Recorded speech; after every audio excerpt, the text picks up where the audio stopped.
Salve, salve jogadores! Sejam bem-vindos a mais um vídeo do canal Cozinha Offline, o canal de Magic the Gathering voltado ao jogador casual. Aqui quem fala é o Vinícius Sorin e nesse vídeo de hoje eu vou fazer uma parada um pouco diferente, tá? Do que eu venho fazendo no canal ultimamente, como vocês já podem ter percebido aí pelo título do vídeo, que é uma deck tech de Commander com Queen Marquisa, essa criatura de Conspiracy Deck Decoral. Coleção que inclusive nós fizemos uma série de vídeos comentando, né, as mecânicas, as cartas, enfim. Vou estar deixando esses vídeos linkados aqui na descrição, tá? Caso vocês queiram estar indo lá dar uma conferida. Eu tive a ideia inicialmente de fazer um vídeo analisando todas as criaturas lendárias de Conspiracy Deck Decoral como possíveis comandantes, né? Esse seria um vídeo que faria uma parte dessa série de Conspiracy, né? Mas eu acabei mudando de ideia, tá? Achei que não ficaria legal, seria muito conteúdo para um vídeo só, né? Ficaria muito corrido, eu não conseguiria abordar cada comandante de uma forma satisfatória, né? Então eu resolvi fazer uma deck tech nesse formato aqui para cada comandante individualmente. Então nesse vídeo eu vou falar sobre a Queen Marquisa, vai ter um vídeo sobre o Leovold, um sobre a Selvala, outro sobre o Grenzo e outro sobre a Adriana, tá? Caso eu já tenha postado as deck techs desses comandantes, o link para eles vai estar aqui na descrição desse vídeo. São todas lendas inéditas da coleção de Conspiracy, né? Eu tenho a pretensão de talvez também fazer deck decks com as lendas de Kaladesh, né? Que é a coleção que inclusive a gente até começou a série aqui no canal, você pode procurar aí, dar uma conferida, o primeiro capítulo já foi ao ar. E quem sabe até de coleções posteriores, né? Mas isso aí é um assunto mais para o futuro, até porque eu não faço ideia se vocês vão curtir esse tipo de vídeo aqui, tá? Enfim, a gente encontra deck techs aí de Modern, de Standard, de Legacy, mas eu sinceramente não sei se a galera teria interesse nesse tipo de conteúdo voltado para um formato casual, como é o caso do Commander, né? Já que a deck build nesse tipo de formato é algo bem mais subjetivo e pessoal. Mas enfim, vamos tentar, né? Quem não arrisca não petisca. Eu espero que o vídeo fique bom, tá? Ou pelo menos aceitável, pelo menos. E é lógico, espero que vocês gostem. Já aviso de antemão que esse vídeo deve ficar um pouco grande, mas quem já está familiarizado com deck tech sabe que elas costumam ser um pouco maiores que o habitual, né? E como se trata de um deck de Commander, né, são 100 cartas, então fica meio complicado fazer isso num vídeo compacto de 10 ou 15 minutos. Mas eu vou tentar ser o mais breve possível, tá? E de qualquer forma vocês podem simplesmente minimizar a tela aí, minimizar a aba, né? Deixar o vídeo rolando e fazer outra coisa tal, só escutar, dá pra entender direitinho só com o áudio, tá? Não tem problema com isso não. Então eu vou parar de tagarelar aqui e vou partir para o que interessa, né? Vamos lá. Então a primeira coisa que eu gostaria de mencionar aqui sobre o nosso comandante de hoje, a Queen Marquesa, é o fato dela ser Mardu, né? O que é legal, pois é mais uma opção de comandante aí que a gente encontra com essa combinação de cores, né? Há um tempo atrás os comandantes Wedge, que são essas combinações de 3 cores baseadas em uma cor e suas 2 inimigas, eles eram escassos, né? Havia poucas opções de criaturas lendárias nessas cores, inclusive o Mardu. O set de Tarkir ele corrigiu um pouco isso, mas a gente ainda tem aí um cenário com menos alternativas aí de comandantes com essas identidades de cores, né? Se você for comparar com as tricolores aliadas como Griggs, Esper, Naya, etc. Né?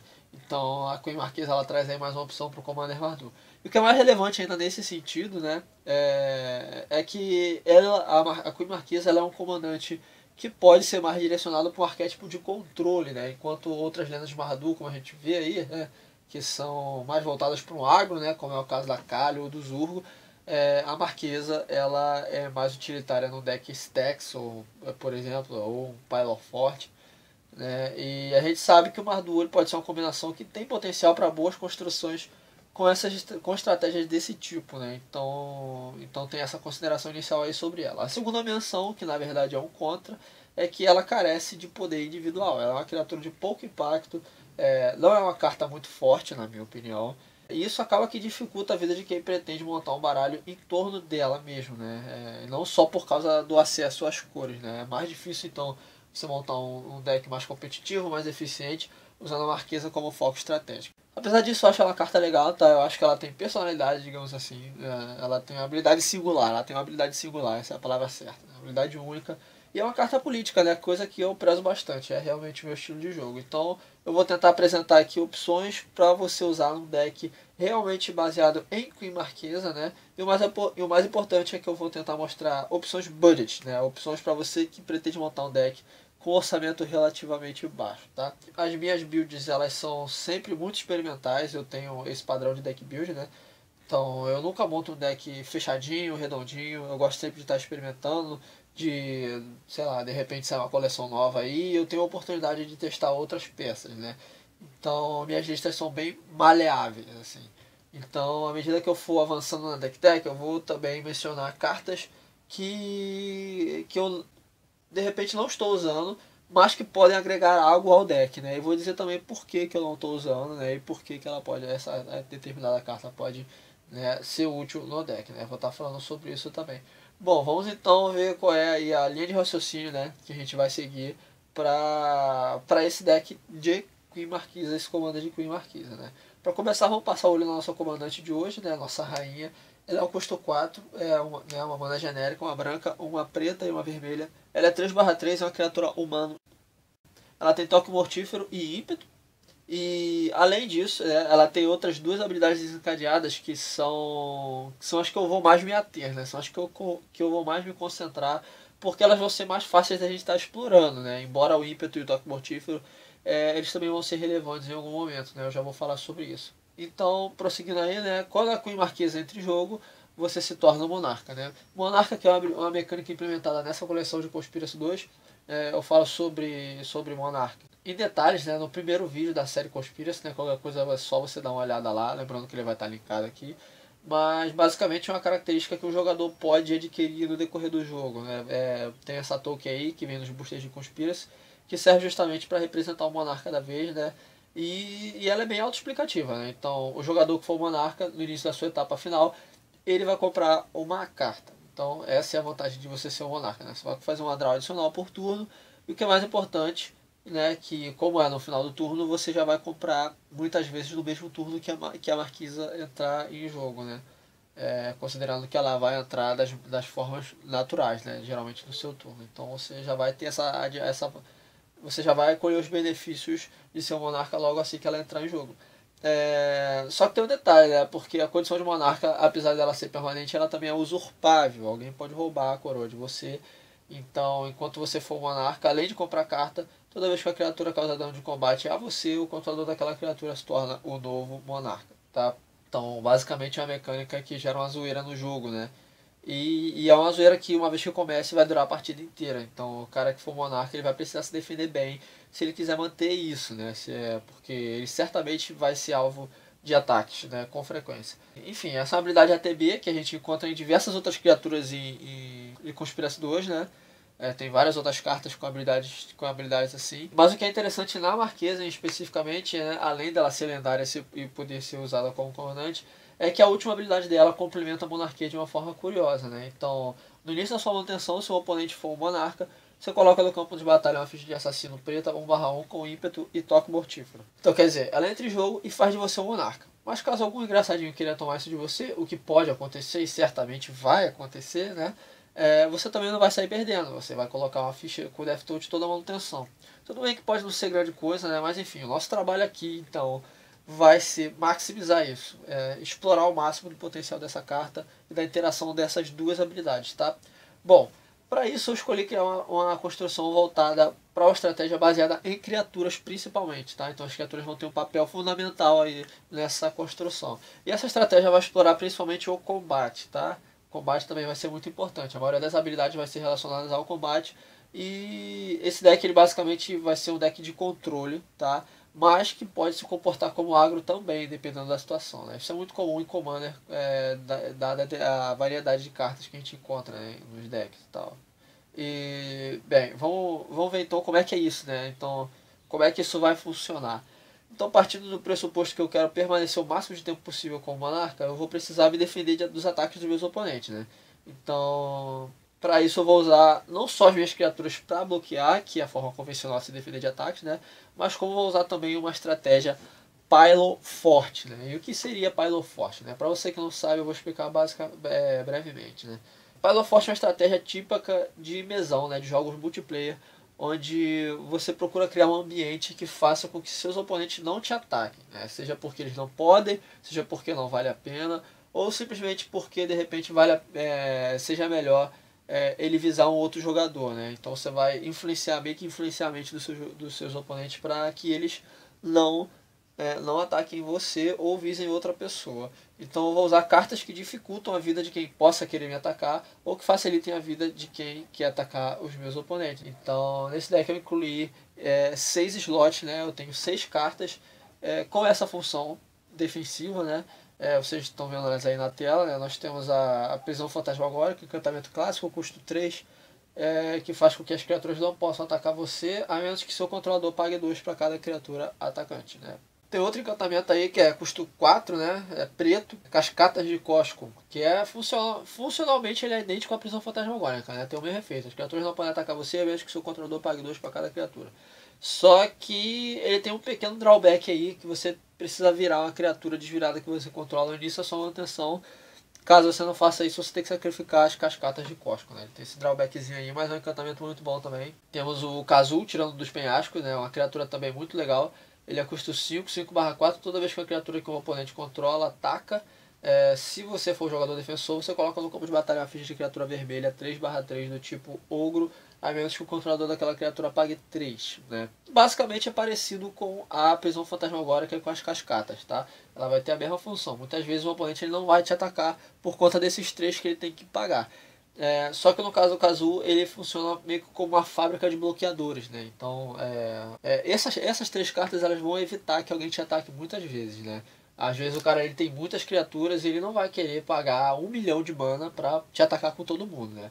Isso vai fazer com que ele acabe atacando outro oponente ou te ataque com menos criaturas, te ataque com poucas, né? Provavelmente as mais fortes, né? Mas você, como são uma quantidade menor de criaturas, você vai poder lidar melhor com isso.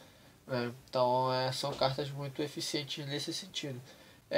Avançando aí nós temos o Protector of the Crown, criatura bem legal também, custo 6, ele é 2/5, então é um bom bloqueador, né? Ele tem a habilidade de fazer você se tornar um monarca quando ele entra em jogo também, né? Então isso é importante, é relevante, a gente consegue explorar isso de várias formas no deck, né? Eu vou estar falando sobre isso mais lá pra frente. E o mais interessante dele especificamente é que ele protege a sua coroa, com a segunda habilidade dele, né? Que faz com que todo dano que seria causado a você, ao invés disso, é causado nele, né? Da mesma forma, nós temos aí a Pária, que é essa aura que encanta uma criatura, né? E todo dano que você sofre é causado na criatura que você encantou com a Pária. Então, essas 2 cartas elas vão te defender em muitos casos aí, vão evitar que a monarquia seja retirada de você através de ataques, tá bom? E para fechar nosso pacote Pile of Forge aí, nós temos o Escudo Retardador, esse encantamento de Odisseia aí, ele é custo 4, né? Se você fosse receber dano, ao invés disso, você coloca aquela quantidade de marcadores de atraso no escudo retardador, né?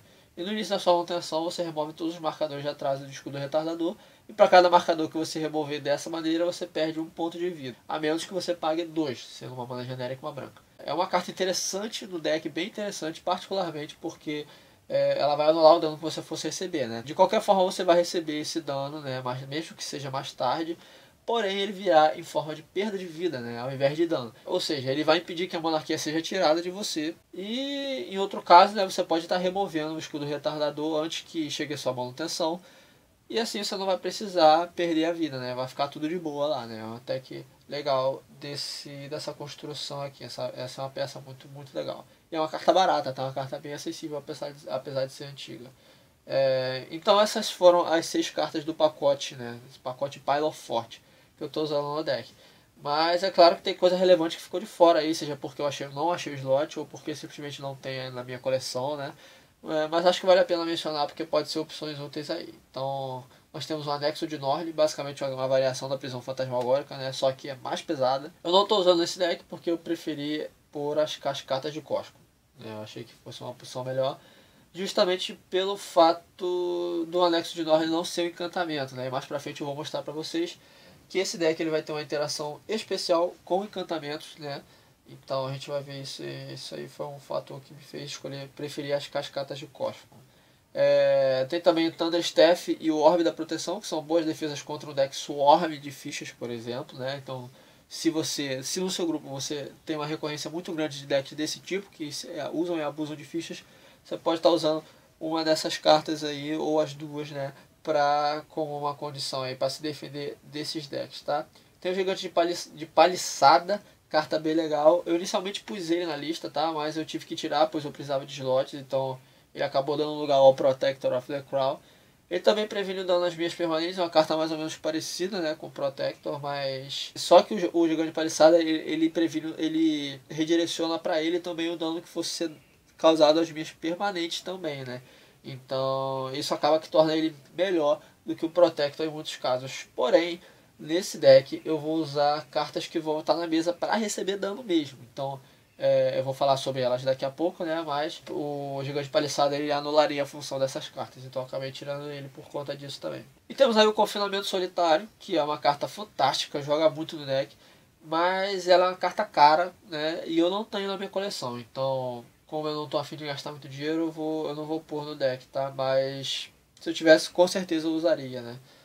Eu vou usar um outro método também nesse deck, que vai servir para complementar essa estratégia de Pile of Forte, né? Que é o que chamam de Punisher, que nada mais são do que cartas que vão gerar algum efeito maléfico aos meus oponentes, caso eles queiram me visar, né? E quando eu digo visar, eu não estou falando só de ataques não, tá galera? São cartas que vão fazer com que os oponentes pensem duas vezes antes de tentar qualquer coisa contra mim ou contra os meus cards também, né? Então nós temos aí o Boi, né? O Víndice dos Boros, criatura custo 3, 3/3. Toda vez que ele sofre dano, ele causa uma quantidade de dano equivalente à criatura alvo ou jogador alvo. Né? Você pode estar pagando uma mana híbrida Boros aí para dar iniciativa para ele até o final do turno. Então esse bicho aí ele vai ficar na mesa para você bloquear, né? Você vai deixar ele lá como aviso para seus oponentes. Ó, se vier, sabe que tem bloco, quem vai levar é você, né? Então ele basicamente vai ficar aí para isso. Nós temos também aí o Boneco Empalhado e a Barreira de Espíritos, que tem a mesma função de bloqueadores que o Víndice dos Boros, né? Então esses três bichos aí, eles vão ficar na sua mesa como se fosse uma cerca de arame farpado, digamos assim. Eles vão fazer seus oponentes ficarem receosos de te atacar, porque eles sabem que se eles fizerem isso, eles vão se machucar, né? Tem o Decreto de Erebor, né? Que você já deve conhecer, é um encantamento muito bom no deck. Custa 5 preto, tem lampejo, você pode jogar ele como instantâneo, né? E toda vez que a criatura que você controla morre, cada oponente sacrifica uma criatura também. Então, qualquer baixa que houver entre as suas criaturas ali, também vai ser uma baixa para os seus oponentes, né? Dependendo da situação, esse tipo de carta pode até evitar que seus oponentes usem remoções nas suas criaturas, né? Com medo de perder as dele. Então, ou que te ataquem, né? Também serve para evitar que te ataquem. E seguindo aí, nós temos as cartas com essa mesma função, né? Parecidas, como é o caso do Martyr's Bound, um encantamento branco, custo 6. Toda vez que ela ou outra permanente que não seja terreno que você controla é colocada no cemitério, cada oponente tem que sacrificar uma permanente que compartilhe um tipo de card com ela, né? Mesmo efeito do decreto, só que no caso aqui ela estende isso para as suas outras permanentes que não sejam terrenos, né? Não só para as criaturas. Do mesmo modo, nós temos a Justiça Kármica, né? Outro encantamento branco, custo 3. Toda vez que uma mágica ou habilidade que um oponente controla destrói uma permanente que você controla, que não seja uma criatura, né? Você pode destruir a permanente alvo que o oponente controla. Esse encantamento é muito maneiro, muito bom. Vai evitar que alguém remova algo seu, em alguns casos, tá? Então, eu acho que a essa altura você já deu para entender qual é o clímax que eu quero alcançar com essas cartas, né? Nós temos aí também a Teisa Enviada dos Fantasmas, criatura custo 7, 4/4, vigilância, proteção contra criaturas.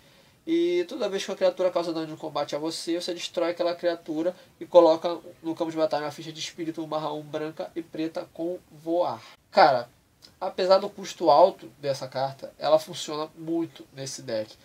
Além do efeito Punisher dela, de destruir quem te abate, ela põe fichas de voadoras, né? Quando faz isso. E ainda tem vigilância e proteção contra criaturas. Ou seja, ela é ótima tanto defensivamente, porque ela pode bloquear qualquer criatura sem se preocupar com dano letal, tanto para atacar, porque ela tem evasão, né? Ela vai passar direto, vai tomar sua monarquia de volta caso seja necessário, e ainda por cima vai continuar desvirada para bloquear de volta, né? Então, enfim, é muita vantagem numa carta só, né? Ela tem um custo alto, mas vale a pena, muito funcional nesse deck. E para fechar esse pacote Punish aí, nós temos aí o Marquisa's Decree, né? Que seria Decreto de Marquisa. Encantamento custo 4, quando entra em jogo você se torna monarca. Toda vez que uma criatura ataca você ou um planinauta que você controla, o controlador daquela criatura perde 1 ponto de vida, né? Essa carta aí é mais fraquinha, né? A mais fraquinha desse pacote Punisher. Logicamente tem opções melhores para ocupar o slot dela. Mas eu estou usando ela por dois motivos. O primeiro é por causa do flavor dela, que é totalmente condizente com o general, né? Para quem não sabe, aí, esse desenho aí tem a foto da marquesa e tal. E o segundo é pelo fato dela ter uma habilidade de monarca, né? E ser encantamento. Ela é muito útil também contra decks Swarm, né? Decks que fazem uma grande quantidade de criaturas, uma grande quantidade de fichas que atacam em quantidade, né? Essa carta aí pode ser útil numa situação dessa. E cara, sobre cards bons, né, que nesse pacote de Punisher, né, que eu acabei deixando de fora, né? Você deve estar se perguntando aí, Sorin, cadê o Pacto da Sepultura? Cadê o No Mercy e tal? Pois é, sim, essas cartas jogam no deck, podem ser até melhores do que certas cartas que eu estou usando, né? Mas aqui entra o mesmo caso do Confinamento Solitário, cara. Essas cartas elas são caras, eu não tenho elas na minha coleção, então eu prefiro recorrer a opções budget mesmo. Né? Como é o caso do Decreto de Erebo e do Pacto da Sepultura. Né? Aliás, se você for parar para pensar, o Pacto da Sepultura pode não ser tão melhor assim do que o Decreto nesse deck. Tá? Apesar dela ter um custo menor, ela custa 3 pretas para castar. Né? Ela tem uma curva restrita demais e isso pode ser um problema no deck de 3 cores, que é o caso aqui. Tá? E o Pacto é muito caro, financeiramente falando, né? E não tem lampejo, né? O Decreto tem. Então isso me convence definitivamente a não usar o Pacto da Sepultura. Mas é lógico, se você tiver, tá sobrando aí, você coloca, né? Tem sinergia com o deck, só achar um slot, tá? Já o No Mercy realmente não tá aqui pela questão monetária mesmo, né? Eu não tenho e não tem outro motivo para não usar ela nesse deck. É muito boa, é encantamento, enfim, é bom demais. Se você tiver, você coloca. Tem outra carta que vale mencionar, que é o Temor, ou Dread, como chama, como se quiser. Criatura aí, encarnação, né, de Lorien. Ela teria uma função parecida com a Teysa, né? Ela é grande, tem evasão, é um bicho bom no deck. Não é tão caro, tá? É uma carta que dá para conseguir, né? Assim, financeiramente falando. Só que eu decidi deixar de fora mais momentaneamente, assim. Só enquanto eu testo o deck, né? Vejo o que funciona, o que pode ser uma falsa promessa, de repente. Mas depois de passar essa fase, eu arrumo um slotzinho pra ele, né? Talvez no lugar da Marquesa de Dracuir, por exemplo. Não sei, eu vou ver ainda. Então, prosseguindo aí, né? Passando pro próximo grupo do nosso Commander de Queen Marquesa, nós temos os skills de combate, né? Como eu disse, nossa estratégia é basicamente voltada para as etapas do combate mesmo, né? Então eu vou usar cartas que melhoram o desempenho das minhas criaturas na hora do fight, ou que me ajudem a exercer algum controle sobre o andamento do combate em si, né? Uma vez que uma das maneiras de tomar a monarquia é através de dano de combate, então eu preciso lidar bem com esse segmento do jogo, né? Isso é muito importante. Então, começando o pacote de Combat Skills, vou chamar ele assim, né? Eu tenho aí o Iroas, Deus da Vitória, a divindade Boros, né? Custo 4, 7/4, criatura encantamento. Como todo deus, ele é indestrutível. Ele não é criatura enquanto sua devoção ao Boros for menor que 7, né? Como efeito, ele dá ameaçar para as criaturas que você controla. No texto está escrito para o extenso, tá? Mas essa carta já recebeu errata. E na errata diz mesmo que ela dá ameaçar para as criaturas. Ela dá essa habilidade para as criaturas. Isso é importante, né? E além disso, ele previne todo o dano que seria causado às criaturas atacantes que você controla, né? Muito bom desse deus. Dá evasão para todo mundo, coisa que vai ajudar a tomar a monarquia de volta, caso necessário. E ainda te dá segurança de não se preocupar com dano letal nas suas criaturas, né? Enquanto você estiver atacando. Isso é muito bom. Bem interessante, especialmente se você estiver pensando em atacar com as fichas, com o toque mortífero da Marquesa, né? Caso elas sejam bloqueadas, elas vão matar o bloqueador e vão continuar vivas, né? Não vão sofrer dano, então vão continuar vivas. Nós temos o arquétipo da agressão, né? Criatura vermelha, custo 3, né? É a criatura encantamento, né? Que é relevante, é 3/2. As criaturas que você controla têm atropelar. E as criaturas que seus oponentes controlam perdem e não podem ganhar atropelar. Ótimo dar evasão para suas criaturas. E mais importante, ela tira a evasão dos seus oponentes, o que é muito irrelevante, né? Isso pode dificultar para que eles tomem a coroa de você eventualmente, tá? E o arquétipo da agressão combinado com o arquétipo da coragem, que é o arquétipo branco, fica melhor ainda, né? Outra criatura encantamento aí, ele é custo 3 também, 2/2. As criaturas que você controla têm iniciativa e as criaturas que seus oponentes controlam perdem iniciativa e não podem ganhar iniciativa, né? Enfim, iniciativa é bem útil nesse deck, né? Assim como o golpe duplo, claro. Ela dá vantagem relevante no combate, especialmente se for combada com o toque mortífero das fichas de assassino que a Marquesa coloca, né? Da mesma forma, se as criaturas dos seus oponentes tiverem iniciativa, vai ser um problema para você. Então você tirar isso delas é muito útil, né? É um bônus aí que essa carta dá. nós temos o Odric Marechal Lunarca. Essa carta é muito importante, né? Criatura 3/3, custo 4. No início de cada combate, as criaturas que você controla ganharão iniciativa até o final do turno, se uma criatura que você controla tiver iniciativa. O mesmo vale para voar, toque mortífero, golpe duplo, ímpeto, resistência à magia, indestrutível, vínculo com a vida, ameaçar, alcance, esquivo, atropelar e vigilância. Mano, essa carta é absurdamente funcional nesse deck. Praticamente toda criatura que a gente viu ou vai ver aqui, né, tem alguma dessas habilidades ou dá isso para alguém. Então esse Odric é especialmente bom. Da mesma forma, nós temos aí o Esforço Coletivo, que é praticamente um Odric em forma de encantamento, né? Tem o mesmo efeito, com um pequeno detalhe de que não abrange algumas habilidades, né, que o Odric alcança, mas é bom também e é encantamento. Mais difícil de remover, dentre outras coisas, né. Essa altura a gente já sabe que evasão é um elemento muito importante aqui, né? Porque além do benefício óbvio de você poder causar dano mais facilmente, é bom a gente também ter facilidade de tomar a monarquia de volta, né? Caso ela esteja com algum oponente. E uma das formas de uma criatura de um oponente não poder bloquear é ela estando virada, né? Então vamos caminhar por essa estrada também aí, né? Eu tenho o Urabrask, o Oculto, o preto vermelho, né? Custo 5, 4/4, ele dá ímpeto para as suas criaturas, o que já é muito bom, e faz com que as criaturas que seus oponentes controlam entrem em campo de batalha viradas, tá? Assim como o Benjace a Cega, encantamento de Gatecrash, custo 2, que tem extorquir, uma keyword que pode ser útil, né? E os artefatos e criaturas que seus oponentes controlam entram no campo de batalha virados, tá?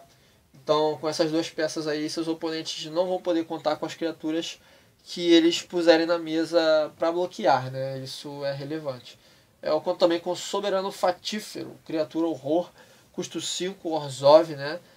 3/4, ele dá /1/1 para as outras criaturas brancas que eu controlo e também para as criaturas pretas. Isso pode ser cumulativo, né? Se a criatura for, no caso, branca e preta, ela recebe +2/2. E toda vez que você joga uma mágica branca, você pode virar a criatura alvo, né? Você pode fazer isso tanto para tirar um bloco quanto para evitar um ataque, né? Dependendo da circunstância.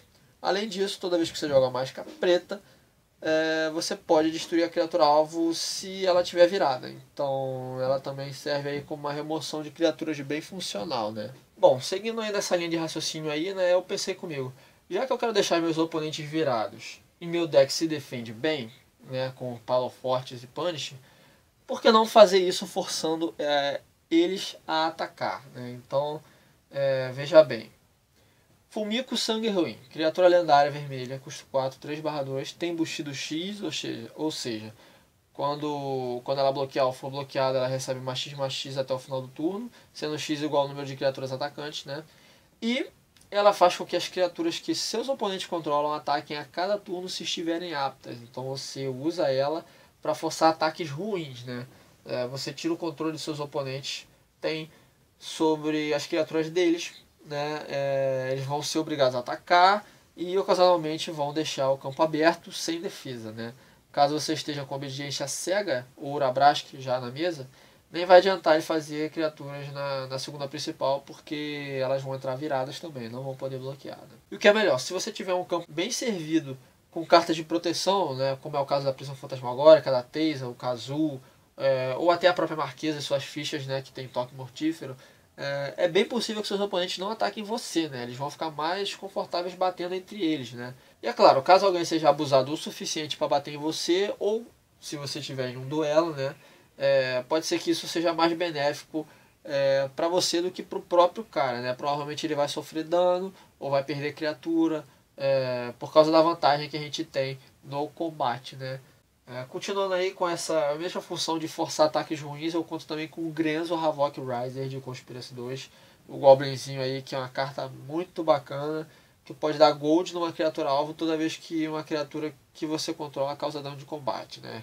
Você ainda pode escolher se vai dar gold ou se vai exilar o card do topo do oponente aí e possivelmente jogar ele, né? Bem bacana.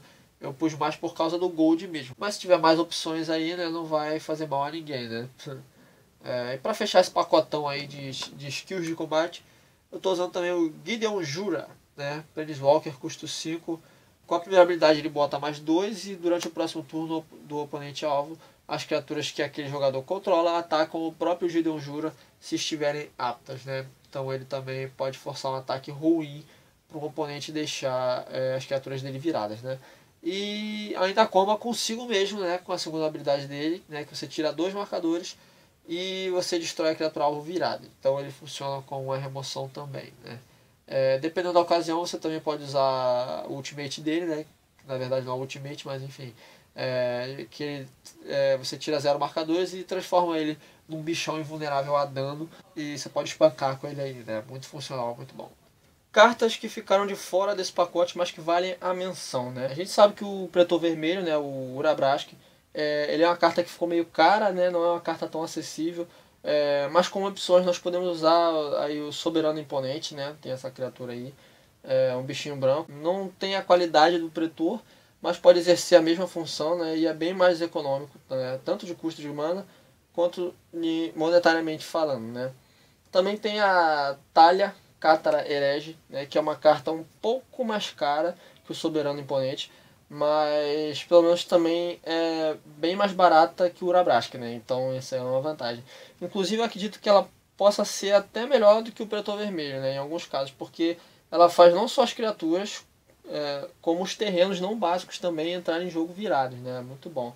E nós temos também aí recentemente, né, de Kaladesh aí, a Autoridade dos Cônsules, né, encantamento custo 1, que faz as criaturas que seus oponentes controlem entrarem em jogo viradas também, né? E tem um bônus aí que faz você ganhar vida, né? A carta é legal, está barata ainda, pelo menos por enquanto, né? Estão dizendo aí que essa carta vai jogar no Modern em alguns decks e tal. Mas enfim, a carta aqui é mais uma opção aí para você colocar no lugar do Urabrask, caso você não tenha ele, né? Enfim, o que vale a pena mencionar também tem o Odric, mestre estrategista, né? Que dá uma vantagem de combate bem relevante, né? Eu preferi não pôr por acreditar que ele seria circunstancial demais, né? Não conseguiria tirar muito proveito dele com essa build aí, né? Mas talvez numa construção que foque mais nas fichas e não nas criaturas em geral, ela possa rodar melhor, né? E tem a Bazandra Battle Seraph, né? Que é uma de muitas opções de cartas que forçam ataque, né? O interessante é que ela pode fazer isso pontualmente, né? Você pode escolher as criaturas que vão ser obrigadas a atacar, né? E por um custo relativamente baixo, tá? Que é o de uma mana vermelha. Mas eu preferi não usar porque ela também não deixa os jogadores usarem mágicas durante o combate, né? Coisa que pode me prejudicar também. E além do mais, o vermelho é a cor menos presente das 3 dessa build aqui, né? Então eu também poderia ter dificuldade em ativar a habilidade dela ocasionalmente. Fichas de criatura, né? As fichas são um elemento que eu decidi usar aqui nesse deck, né? Mas eu não vou dar ênfase a isso, né? Por isso eu separei apenas alguns slots para efeitos de colocar ficha, né? Eu estou usando Eliod, Deus do Sol, criatura encantamento 5/6, indestrutível. Não é uma criatura enquanto sua devoção ao branco não for 5 ou mais, né? E ela dá vigilância para as minhas criaturas, o que é ótimo, né? Vou poder atacar sem abrir a guarda. E eu posso pagar 4 manas, né? E pôr uma ficha de criatura encantamento branca 2/1 em jogo. O custo para spawnar as fichas é alto, né? Mas ele é indestrutível, pode virar uma bomba, dá vigilância para todo mundo. Enfim, é um deus, né? Ele não só põe ficha, como é muito utilitário também, né? E eu tenho aí o Cavaleiro Capitão de Eos, né? Outra criatura branca, custo 5, 2/2. E quando entra em jogo, eu coloco 2 fichas de soldado 1/1 brancas, né? E, cara, 5 manas para pôr 2 fichas na mesa seria ruim se não fosse a segunda habilidade dele, né? Que eu pago uma mana branca, sacrifico um soldado e eu previno todo o dano de combate que seria causado neste turno, né? Outra carta que além de pôr ficha é utilitária, eu posso usar ela para me defender. E detalhe, ela põe ficha quando entra em jogo, né? Então você pode brincar ela, né? Coisa que nosso deck vai fazer, né? Nós veremos isso a seguir, porque agora eu vou falar sobre as recursões, né? Cartas de recursão são cartas que vão te ajudar a reutilizar os recursos que você já usou, né? A forma mais comum de recursão são os efeitos que permitem que você devolva ou use algo que esteja em seu cemitério, né? Mas eu vou incluir aqui também os efeitos de Blink, ou seja, efeitos que exilam uma permanente para que depois ela volte para o jogo, desencadeando novamente efeitos ETB. Né? Os efeitos ETB que são aquele tipo de habilidade que triga quando o card entra em jogo, como é o caso do Cavaleiro Capitão de Eos, que eu citei anteriormente, e também da própria Marquesa, né, e seus agregados aí com habilidades de Monarca, né. Então nesse pacote de recursão aqui eu estou usando o Titã do Sol, muito bom, criatura custo 6 branca, 6/6 tem vigilância, e quando entra em jogo ou ataca, eu posso devolver uma permanente alvo do meu cemitério, um card de permanente, né, alvo do meu cemitério com custo de mana convertido igual ou inferior a 3 para o campo de batalha. Ótima recursão de cemitério, é um bicho grande que bate bem, né, e com vigilância, enfim, o Titã do Sol, né, Stepon aí. Eu tenho o Deslocador Eldrazi, criatura 3/3. Ele tem uma habilidade ativada que eu posso pagar 3 e exilar outra criatura alvo e devolver ela para o campo de batalha virada sob o controle do seu dono, né? Carta bem funcional. Eu posso usar ela para brincar os meus próprios bichos, né? Com a habilidade ETB. Mas em certas ocasiões, numa criatura de um oponente, para deixar ela virada também, é bem útil, né? É bem legal esse bicho aí. Asas da Inexistência, uma criatura custo 3, 3/1, voadora, que quando entra em jogo eu exilo outra permanente, né, permanente, e devolvo para o jogo no início da próxima etapa final. Outro blinker aí, né, o interessante desse bicho aí é que ele pode blinkar qualquer permanente, né, sua ou de um oponente, né, isso é bem legal, e ela só volta no final do turno, então você pode usar para salvar uma permanente sua, né, antes de uma remoção global, por exemplo, ou pode usar num oponente com uma remoção momentânea, digamos assim, enfim, tem várias aplicações nessa carta aí. Né? Tem o Auramante, 3 manas, 2/2, quando entra em jogo você devolve um card de encantamento do seu cemitério para a sua mão. Recursãozinha básica de encantamento aí, ATB, dá para brincar e usar várias vezes, né? A gente já viu que vai ter bastante encantamento nesse deck, então o Auramante ele é bem útil. E tem aí a Prisão Celeste, né? Essa carta é muito importante, né? Presta atenção nela. Encantamento 5 manas, tem constelação, né? Então toda vez que ela ou outro encantamento entre no campo de batalha, sob seu controle, você exila a permanente alvo que não seja encantamento e devolve aquele card ao campo de batalha sob o controle do seu dono no início da próxima etapa final. Essa carta tem muita sinergia no deck, cara. Vocês já repararam que a build tá cheia de encantamentos aí, né? Então dá pra trigar bastante a constelação dela, dá pra trigar várias coisas várias vezes, né? Dá pra trigar coisas dos seus oponentes também, né? Que é relevante, elas só vão voltar no final do turno, então você pode usar como uma remoção momentânea aí. E, cara, é um ótimo blinker, joga muito no deck e comba com forma intermitente. Outro blinker aí que a gente encontra nesse deck, uma aura branca, 2 manas, encanta uma criatura, né? E você pode pagar 4, remover do jogo a criatura encantada e todas as auras anexadas a ela, incluindo a forma intermitente, né? E no final do turno você devolve aquele card para o jogo sob o controle do seu dono. Se você fizer isso, você devolve todas as auras que estavam com ela também para o jogo, né? Sob o controle dos seus donos, né? Encantando aquela criatura, claro. Então você vai blinkar a criatura, né? Ela vai voltar, vai trigar os ETBs dela e as auras que estão com ela vão também entrar em jogo, né? E vão trigar a constelação, a constelação da Prisão Celeste, né? Bem legal essa carta aí, então, como com a Prisão Celeste, dá para fazer muitos basquetes aí com ela, né?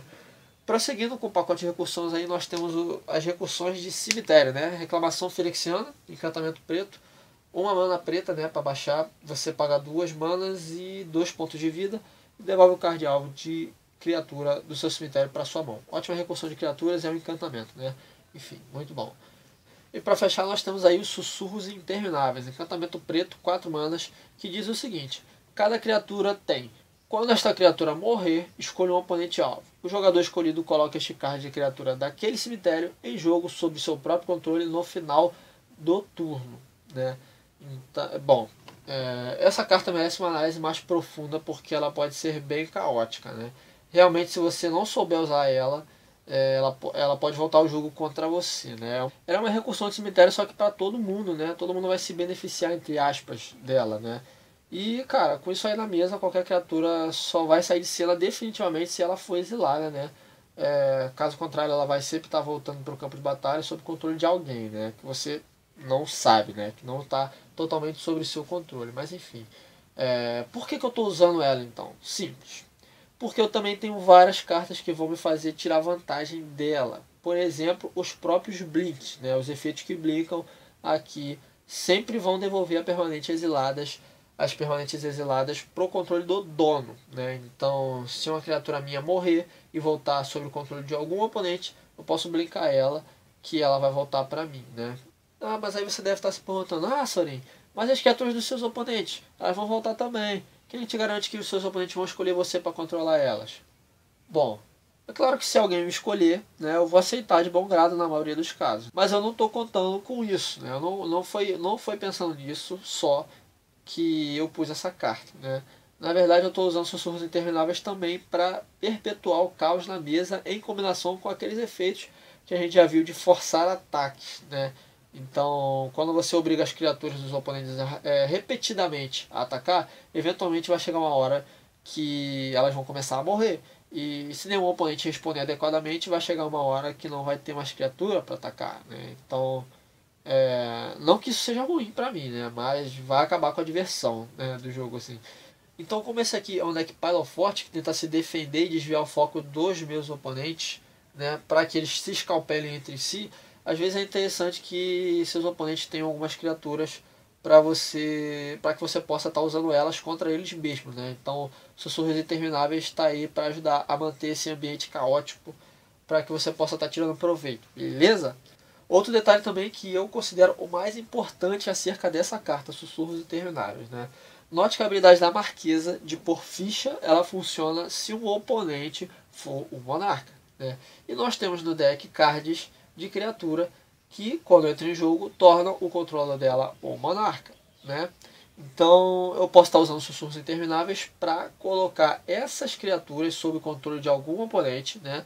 Elas vão entrar em jogo no final do turno, você já vai ter comprado a carta adicional. Se não for o seu turno, o jogador também não vai comprar a carta, né? Porque a criatura ela vai entrar no campo dele tarde demais para que ele se beneficie da monarquia que acabou de ganhar, né? Ela vai entrar no final do turno, já não vai dar mais para ele comprar a carta adicional da monarquia, tá?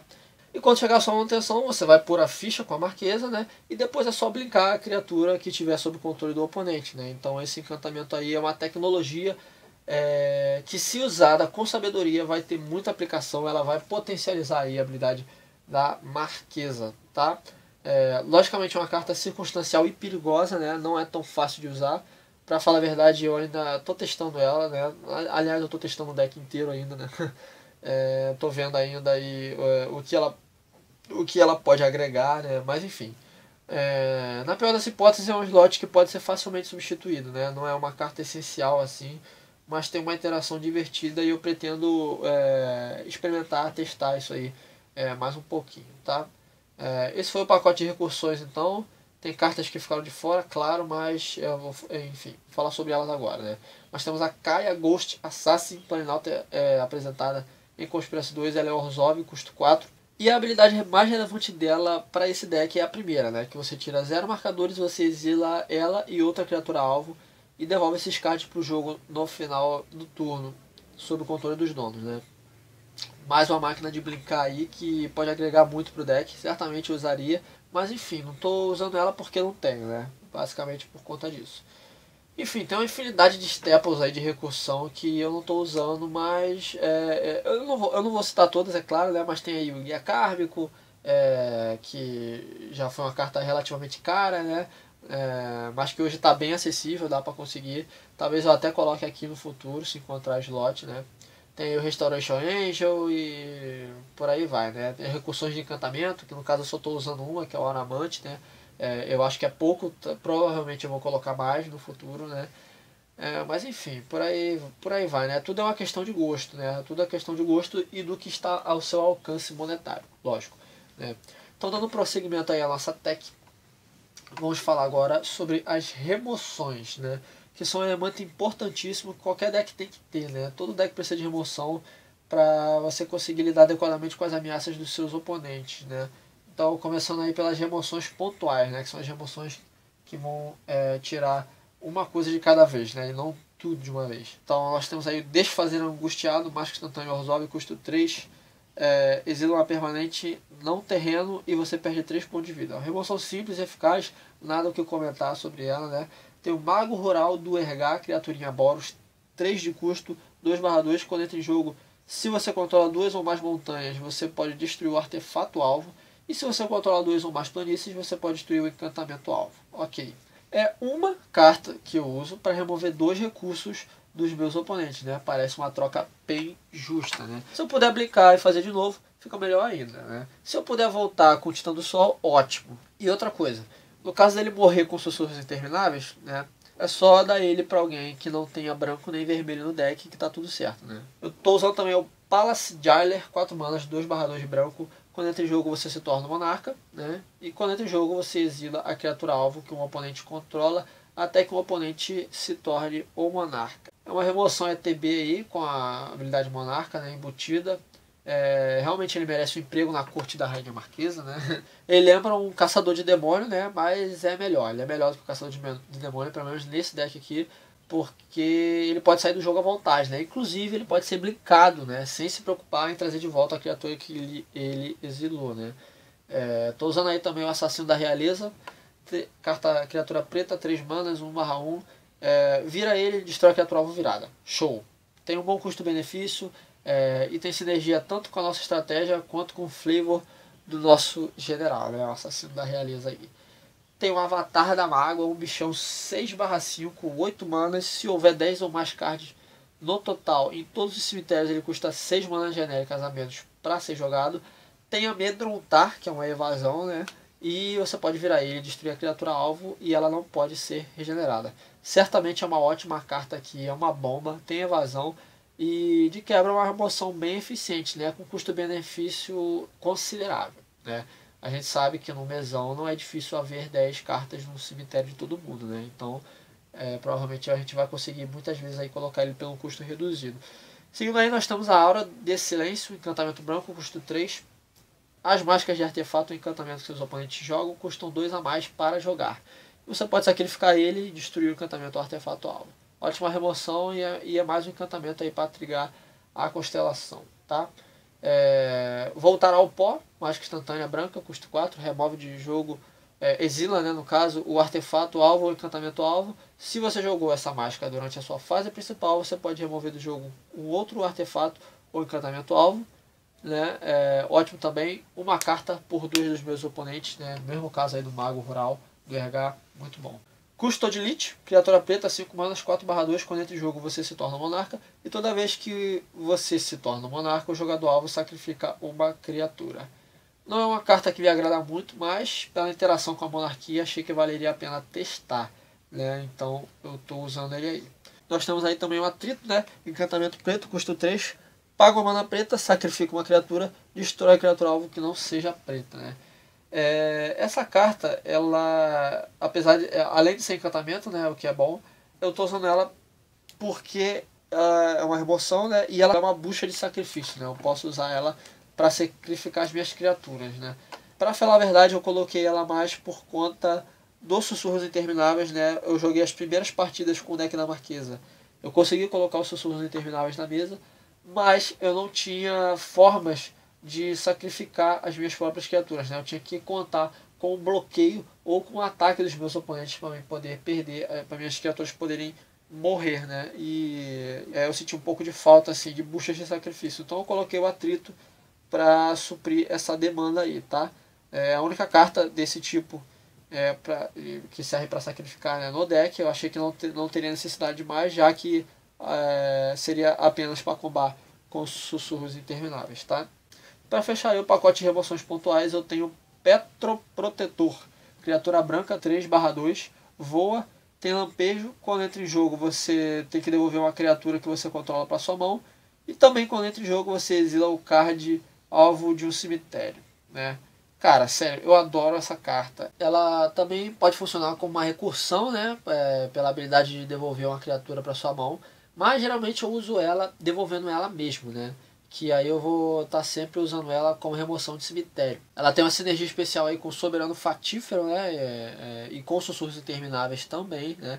Você pode muito bem exilar uma carta de criatura que você não quer que volte para o jogo. E é uma carta bem legal, no geral, esse Petroprotetor. Tem bastante aplicação aí nesse deck, né? Enfim, Eu não estou usando Path to Exile, eu não estou usando espadas em arados, não estou usando um monte de staple aí, né? Lógico que se você tiver, você coloque, né? Vão funcionar certamente, sempre funcionam, né?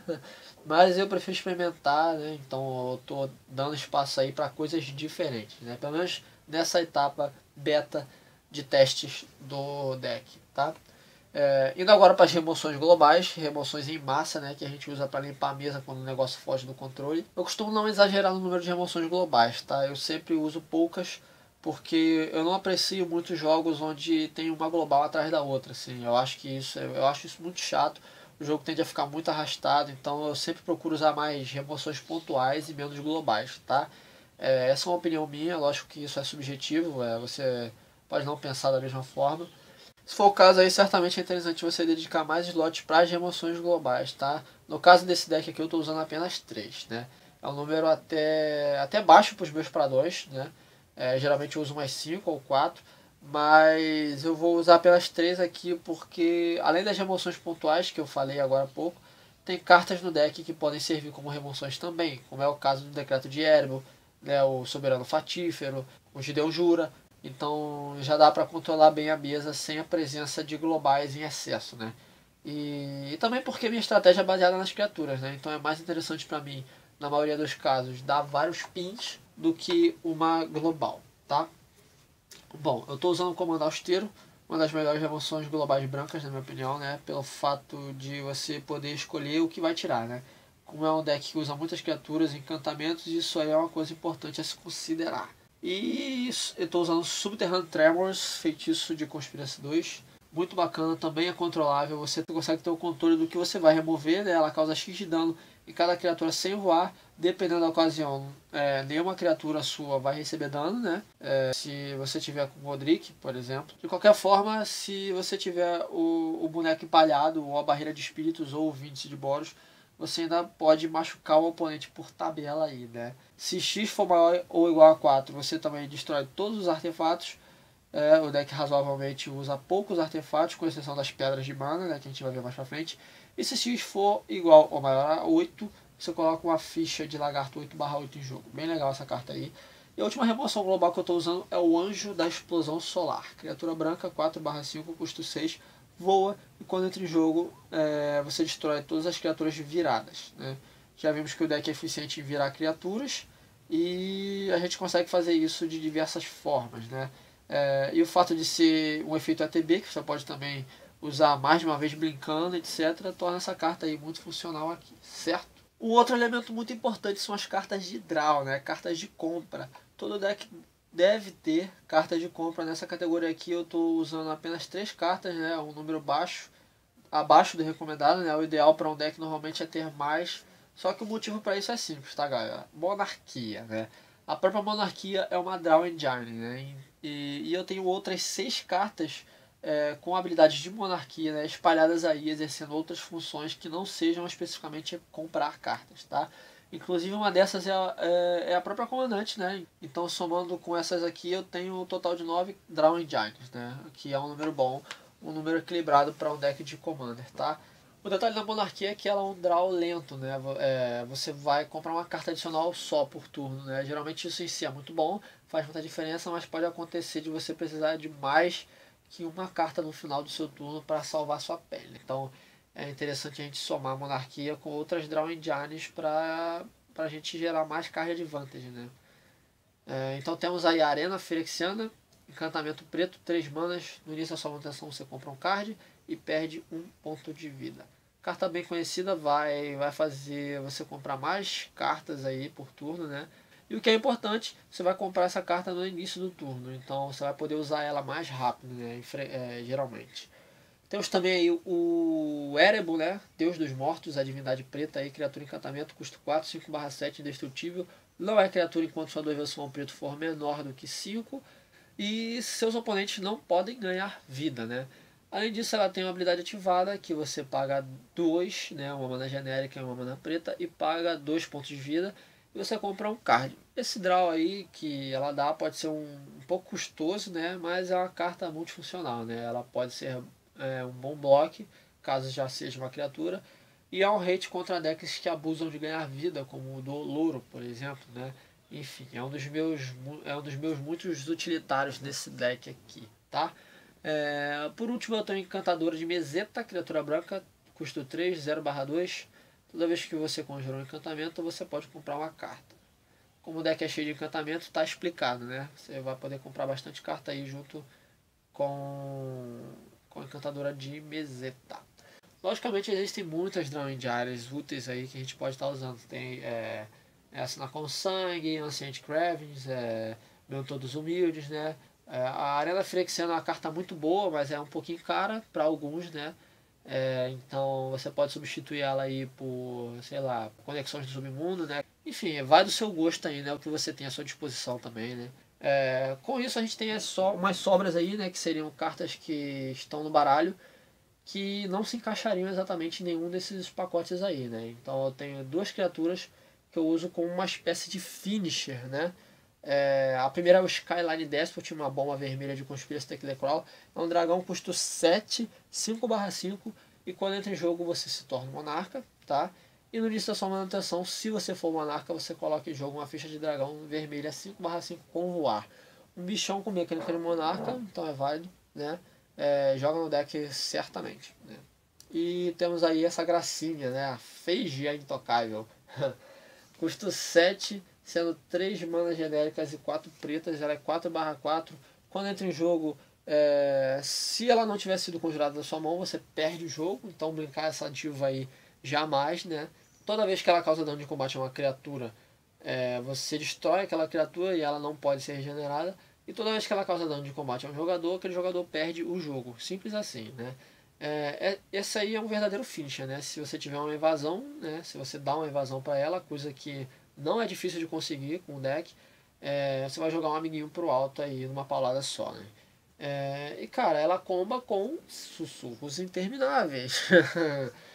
Filho, imagina a cara do seu oponente quando ela entrar em jogo sob controle dele, né? Bem legal, vários slots só pelas risadas aí.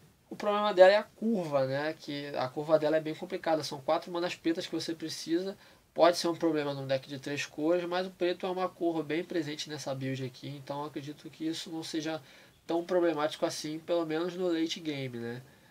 Eu tenho aí também o tutor diabólico, tutorzinho básico. Geralmente eu uso mais tutores, né? Mas como o deck ainda está meio na fase beta, né? Eu precisei de slots para encaixar peças que eu gostaria de testar. Então acabei deixando só um tutor mesmo, né? Mas certamente dá para colocar mais tutor aí, sempre é bom. Tem uma infinidade de opções aí, no preto principalmente, tem tutor demoníaco, tutor vampírico, ambições crescentes, né? No branco tem ótimos tutores de encantamento também, né? Tem o tutor esclarecido, tutor idílico. No caso aí, se você não tiver esses, né, que são cartas caras, tem o rogo por orientação também. Enfim, mais uma vez depende muito do que está ao seu alcance, né? E tem aí a botinha, né, a Greva Faiscante, que dispensa comentários, né? Staple básica de Commander aí. Como finisher aí, cara, eu acho que vale a pena você adicionar também, caso você tenha aí, a Gisela, tá? Espadachim de Noite Dourada, né? Cara, muito boa essa carta. Eu só não estou usando aqui porque, cara, eu até tenho ela, mas ela tá ocupada em outro deck. Eu não tô afim de tirar desse outro deck, entendeu? Então eu não vou usar a Gisela por enquanto, mas pode ser que eu coloque ela também, tá? No lugar de alguma coisa aí como finisher. Ela também serve como Punisher, né? E também como Pile of Force, né? Que ela vai prevenir o dano que fosse causado a você. É uma carta bem multifuncional, assim. Então, para finalizar aí, nós estamos quase no final da nossa deck tech de Queen Marquisa. Nós vamos entrar na base de mana, né? Tem muitas peças aqui que tem considerações importantes, né? Muita coisa aqui, mas muita coisa mesmo, né? Vai servir não apenas para gerar mana, né? Em algumas ocasiões pode ter outras funcionalidades. Então no pacote de aceleração de mana, né? Eu tenho 8 artefatos que geram mana, né? 8 pedras de mana, que vão me auxiliar a consertar a curva ou servir também para outras coisas, né? Então eu tenho Sol Ring, que é custo 1, vira, gera 2 manas. Pedra de mana indispensável em praticamente qualquer deck, né? Dispensa comentários. Temos aí os sinetes, né? Orzhov, Rakdos e Boros, né? Ótimas pedras de mana também. Servem tanto para acelerar quanto para consertar sua curva de mana, né? Elas filtram a sua mana. Temos eles aí. E agora vem aí as chaves rúnicas, né? Que são pedras de mana, cada uma referente a uma guilda. Então tem Orzhov, Rakdos e Boros, né? E, cara, além de virar e gerar uma dentre duas opções de cores de mana, cada uma delas tem uma habilidade ativada que você pode pagar 2 e transformar ela numa criatura com alguma habilidade relacionada ao tema da guilda, né? Então, no caso da Orzhov, ela vira um True 1/4 com vínculo com a vida, a Rakdos vira um Diabo 3/1 com iniciativa e a Boros vira um Soldado 1/1 com golpe duplo. Esses efeitos podem ser bem úteis, tá? Especialmente em combinação com o Modric, Marechal Lunarca e o Esforço Comum. De qualquer forma, elas podem servir como bloco, né? Para atacar dependendo do caso também, né? Para fechar aí o pacote de ramps, eu tenho o Cervo Brunido, criatura artefato, 3 de custo, 2/2, você paga 3 manas, né? Sacrifica ele, procurando seu Grimório por 2 terrenos básicos e coloca em jogo virados. Depois embaralha o seu Grimório. Às vezes é importante não contar apenas com as pedras de mana, porque elas são bem mais facilmente removidas do que os terrenos, né? Então, coloquei o Cervo Brunido aí para isso, né? Com isso a gente já está quase terminando aí, né? Só falta falar dos terrenos. Nesse deck eu estou usando 35 terrenos, normalmente eu uso 36, um a mais. Mas durante a fase de teste dos meus decks eu uso sempre um terreno a menos, justamente para abrir slot para alguma coisa que eu esteja querendo testar, né? Eu faço isso também com os tutores, né? Que eu estou usando só um nesse deck, né? Normalmente eu uso uns 3 no mínimo. É um método que eu sempre uso, tá? No caso é como se eu estivesse abrindo mão um pouco da eficiência do deck para que eu possa encontrar o caminho certo e ir vendo, né, o que funciona e o que não funciona, né? Para quando chegar no resultado final eu ter um deck mais enxuto e mais redondinho. Então, dentre os 35 terrenos, apenas 12 são básicos, tá? Eu só estou usando 12 terrenos básicos. Eu tenho 6 planícies, 4 pântanos e 2 montanhas, né? O branco é a cor predominante aqui, disparada, né? Seguida do preto e do vermelho. Os outros 23 terrenos são terrenos não básicos, né? Que, além de gerar mana, possuem outras funcionalidades no deck, né? É um número alto de terrenos não básicos, certamente isso pode não agradar muita gente, né? Mas no meu caso, não é tanto problema, porque no grupo que eu jogo com esse deck, no grupo que eu pretendo jogar com esse deck, nós não temos tantos haters de terreno, né? O pessoal é mais light com relação a isso, costuma deixar o jogo fluir mais, a galera mais tranquila, né? Vamos botar assim. Mas é importante você ter isso em mente, tá? Você saber com quem você vai jogar. Se no seu grupo o pessoal abusa de cartas como Tectonic Edge, Quarteirão Fantasma, Ruination, né? Se cartas desse tipo forem muito usadas, muito recorrentes no grupo que você joga, logicamente você vai fazer uma build mais preparada para isso, né? Mas enfim, não é o meu caso aqui, tá? Então eu tenho as Balcelentes de guilda, né? Que são Guarnição Boros, Basílico Orzhov e Cardário Rakdos. Tem quem deteste essas lands, eu particularmente gosto, eu uso com frequência, ainda mais durante a fase teste dos meus decks, né? Que é quando eu costumo usar menos terrenos, né? No caso, essas lands aí, elas contam como duas numa carta só. Como se eu tivesse 2 terrenos ocupando um slot só no meu deck. Então, eu sempre uso essas lands, né? Durante o processo beta das minhas builds, tá? Logicamente você tem uma larga desvantagem aí quando o assunto é remoção, né? Se alguém destruir uma boss lane sua, você vai perder 2 terrenos numa cajadada só, né? Então, por conta disso, muita gente não curte essas lanes e também pelo fato delas entrarem em jogo viradas e serem muito lentas, né? Mas enfim, como eu já disse, como o meu grupo é bem casual, eu estou usando elas de boa, tá? Aí eu tenho também as mainlands, né? Que são terrenos que podem se tornar criaturas, aí elas vão entrar no mesmo caso das chaves únicas. Você vai poder usar elas alternativamente como bloqueadores ou para atacar, né? Já que no deck o deck é bem focado no combate. Então eu tenho aí as regiões de Garra Lava, né? Entre jogo virada, todas as mainlands vão entrar em jogo viradas. Ela adiciona mana preta ou vermelha e você paga você paga 3, né? Uma genérica, uma preta e uma vermelha. E ela se torna até o final do turno uma criatura elemental preta e vermelha que você pode pagar X e dar mais X mais 0 para ela até o final do turno. Tem o Exaustor Trôpego, adiciona mana branca ou preta e você paga 3. Ele vira um elemental preto e branco 2/3 com vínculo com a vida. E Picos das Agulhas, que adiciona mana branca ou vermelha e pagando 4 ela se torna elemental vermelho, branco, vermelho e branco 2/1 com golpe duplo, né? Ainda temos aí as mainlands monocoloridas, né? Torre de Vigília Portentosa adiciona mana branca e você paga 2, ela se torna uma criatura 1/5 até o final do turno. Tem Lagoa da Procriação, adiciona mana preta e pagando 2 ela vira um bicho 1/1 preto com pagar uma preta regenera. E por último, Acampamento de Ghitu, que adiciona mana vermelha e pagando 2, ela se torna uma criatura 2/1 vermelha com iniciativa, né? Essas são as manlands que nós vemos nesse deck, né? Eu sigo aí com a série de terrenos utilitários também, em diversas situações específicas, né? Temos o Shizu Armazém da Morte, adiciona mana preta. Você pode pagar uma preta e virar ele e dar amedrontar para a criatura alvo lendária, né? Tem também a Passagem do Ladino, que gera mana incolor e você paga 4, vira e dá imbloqueabilidade, né? A criatura alvo não pode ser bloqueada neste turno. São terrenos que dão uma evasão útil, que você pode estar usando na sua Phage, por exemplo, ou numa criatura de um oponente que esteja atacando outro oponente, né? Você pode fazer isso também, é legal. Seguimos aí com mais tricks de combate, né? Tem Shinka, Fortaleza Ensanguentada, adiciona mana vermelha, você pode pagar a mana vermelha e virar para dar iniciativa para uma criatura lendária alvo, tá? Isso aí é especial para você usar na sua Marquesa. Então você dá iniciativa para a Marquesa, ela tem toque mortível, ela vai bloquear ou vai ser bloqueada, e ela vai matar sem receber dano, tá?